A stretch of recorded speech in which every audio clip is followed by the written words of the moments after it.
C'est juste incroyable. Pour ceux qui se rappellent, le Maroc a gagné, a créé un exploit contre l'Espagne au tir au but, donc en huitième de finale. Maintenant, ils sont qualifiés en quart de finale, donc c'est juste un record pour le pays. Donc voilà, ils vont affronter le Portugal samedi à 16h. Donc voilà, avant que la vidéo commence, bien entendu, n'hésitez pas à vous abonner, liker et partager. Merci pour le retour de la dernière vidéo, j'ai vu qu'elle vous avait plu. Merci à vous. Et sur ce, juste avant de commencer la vidéo, j'aimerais vous dire que ce sera pas possible de faire le débrief de cette vidéo, tout simplement parce que je serai en famille, donc voilà, je vais profiter, etc.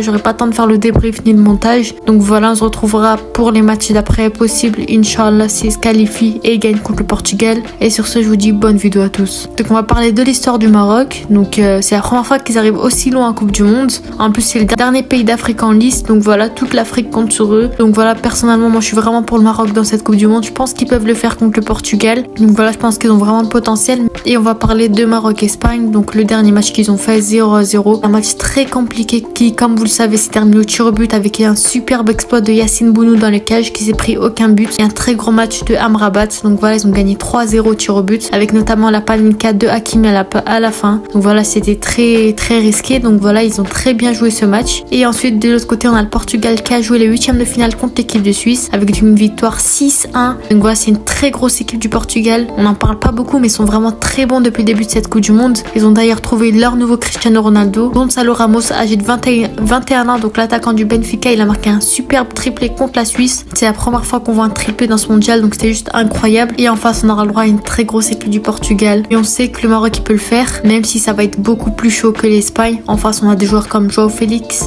justement Gonçalo Ramos, comme je vous en parlais, Leao, Bernardo Silva, enfin bref, la liste est longue. Le Portugal de CR7, bien sûr, il part favori, donc faudra faire très attention à cette équipe. Mais heureusement, du côté marocain aussi, on pourra compter sur des joueurs comme Amrabat, Hakimi et Bounou. Faudra redoubler d'efforts et assurer défensivement. Franchement, j'appréhende un peu ce match parce que là, ce sera 10 fois plus chaud.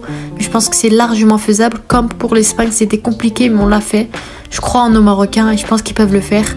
Mais j'ai peur du pire scénario possible, que le Maroc, malheureusement, j'espère pas, qu'ils perdent. Il faudra vraiment être rigoureux de partout, que ce soit dans les frappes ou les passes ou la défense. La moindre erreur, elle peut être fatale. Ils sont très chauds, ils sont sans pitié le Portugal, donc voilà, ils peuvent marquer à tout moment. Donc il faudra vraiment compter sur nos défenseurs centraux et nos latéraux. Donc je vais maintenant parler de la composition marocaine que je souhaite voir dans ce match. Donc voilà, malheureusement, on a énormément de joueurs blessés et incertains pour le match, comme Mazraoui qui depuis le début de Coupe du Monde était incertain, Romain Saïs qui s'est blessé en fin de match contre l'Espagne mais ça avait pas l'air très grave, Aguerd qui est sorti sur blessure contre l'Espagne et Amrabat qui a senti des petites gênes au dos. Donc voilà, mais on va quand même faire cette composition avec Hakimi latéral droit bien entendu qui a assuré au dernier match, qui a plutôt bien joué, donc voilà, pourquoi pas, on va pas le changer. Aguerd, j'espère qu'il sera pas incertain pour ce match parce qu'il sera très important, mais si malheureusement il parvenait à être incertain, je vais mettre Yami qui bien entendu qui est rentré en jeu à la place de lui à sa place au dernier match qui était plutôt bon. Romain Saïs aussi, j'espère qu'il est pas blessé pour assurer notre défense. Et Mazraoui à gauche. Ensuite, en milieu de terrain, on a Ounahi qui a très bien joué au dernier match. Donc voilà, pourquoi pas le changer alors qu'il a été très bon au dernier match. Bien entendu, on a Amrabat qui est juste incroyable. Je pense que c'est la révélation de cette Coupe du Monde.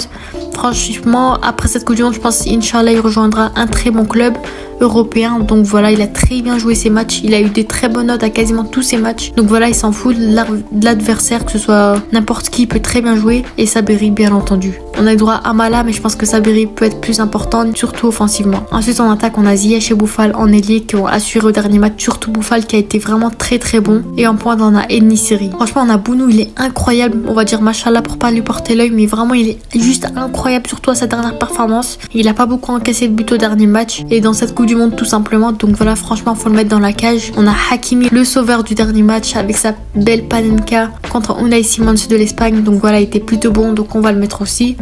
Achatala, j'aimerais bien le voir rentrer contre Mazraoui qui est très bon à chaque fois qu'il rentre.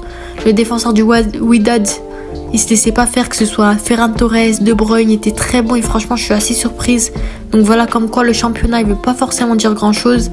Il a très bien assuré sa défense jusque là, donc voilà, pourquoi pas le voir. On a Ounahi qui a été très bon dernier match, même s'il est sorti en cours de match. Amrabat, comme je vous l'ai dit, rien à dire. Que ce soit n'importe quel joueur, Bernardo Silva, Pedri, Gavi, Busquets, il les mange. Donc voilà, il est juste incroyable, machallah aussi.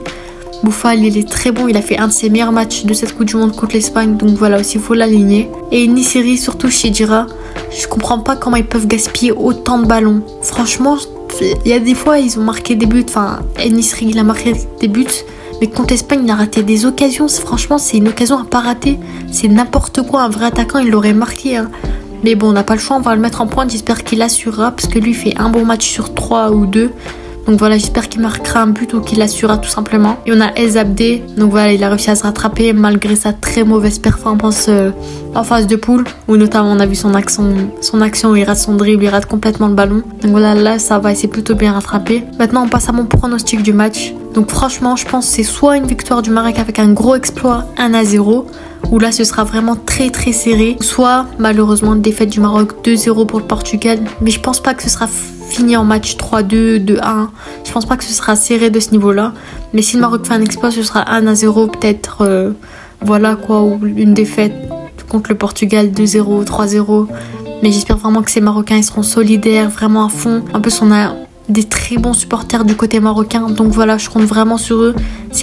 Ils font partie des meilleurs supporters de ce mondial en fait. Ils sont tout simplement incroyables, solidaires, ils sont à fond, ils soutiennent leurs joueurs. Donc j'espère vraiment que le Maroc pourra gagner ce match. Malheureusement, je pourrai pas faire le débrief comme je vous l'ai dit. Donc voilà, c'est la fin de cette vidéo, j'espère qu'elle vous aura plu.